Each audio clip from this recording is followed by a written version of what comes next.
बहुजनांचा आधारू, अखंड क्षितिजाचा निर्धारू, श्रीमंत योगी छत्रपती शिवाजी महाराज यांना माझा मानाचा मुजरा. गड आणि किल्ला म्हटलं की प्रथम आठवतं छत्रपती शिवाजी महाराज आणि त्यांचे एकनिष्ठ मावळे. अहो, आत्ताच्या सारख्या सुविधा नसताना कसे बांधले असतील हे गड? उत्तर सोपं आहे. अहो, महाराजांची निश्चिम श्रद्धा आणि निष्ठा. शिवरायांनी स्वराज्य नाही तर सुराज्य उभं करण्याचा हेतू बाळगून 18 पगड जाती आणि 12 बलुचीदार या सर्वांमध्ये अखंड झुंजत. अहो, आपल्या महाराष्ट्रामध्ये किती गड आहेत? रायगड, राजगड, पन्हाळगड, प्रतापगड. बोलता बोलताच दम लागला. कधी आणि कसे बांधले असतील हे गड? प्रत्येक गडाची गोष्ट वेगळी, कारकीर्द वेगळं आणि महत्त्वही वेगळं.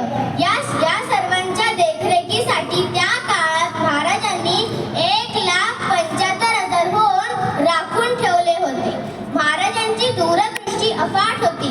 मोरोपंत पिंगळे म्हणाले, महाराज, आपण या दगडदोंड्यांवरती एवढा खर्च का करतोय? महाराज म्हणाले, आता 307 गड उभे आहेत. जेव्हा कोणता गणित आपल्या स्वराज्यावर चालून येईल त्याला एक गड वर्षभर लढवला तरी पूर्ण दख्खन काबीज करायला 360 वर्ष लागतील. राखट देशा, कणखर देशा, दगडांच्या देशा या शब्दांमध्ये महाराष्ट्राचे वर्णन कवीने केले आहे. परंतु आत्ताच्या किल्ल्यांची दुरावस्था, पर्यटक आणि प्रशासनाचा बेजबाबदारपणा, हल्ली पिकनिक स्पॉट म्हणून पसंती दिली जाते. कचरा करणे, गुरुजांवरती नावे लिहिणे, दारू पिऊन पार्ट्या करणे, दारू पिऊन पार्ट्या करणे,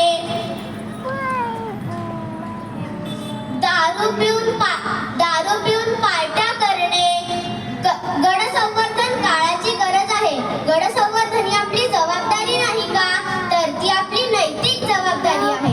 एखाद्या मोहिमेत साफसफाई करणे, झाडे लावणे आणि किल्ल्यांचे महत्त्व